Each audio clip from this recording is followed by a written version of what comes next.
Cuttack Jagatpur Kendrapara canal को गोड़ धोइया को जाई भासी गले तीन छात्र केनाल प्रखर स्रोत में जगतपुर नानकार गाँव छात्र माने भासी जाइथिले। मध्य दुई जन को स्थानीय लोके उद्धार करिसेंती। अन्य जनकर मृतदेह उद्धार करिसेंती अग्निशम और ड्राफ्ट टीम। मृत छात्र ना स्वरूप। उद्धार छात्र दुई जन होइछंती प्रणव और शक्ति।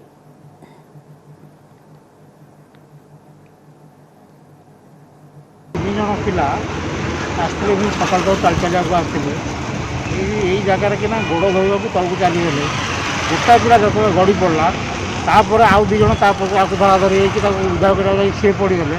मर्णिंग वाक आसते सका सका आसते गोड़ बोधे मली मली हो जाए कौन कर गोड़ धोवाई जड़े जा हेतु गोड़ खसीगला तेणु आउ दी जन पिला आउ जड़े जाकि टाणा आउ जड़े पिला टाणा तीन जन जाक पा भर पड़ पूरा भर कंक्रीट पानी कंक्रीट हो जो से सब पथर पथर था एवं पथर ना पूरा क्लीयर हो जाए से गड़ी गड़ी से चलता।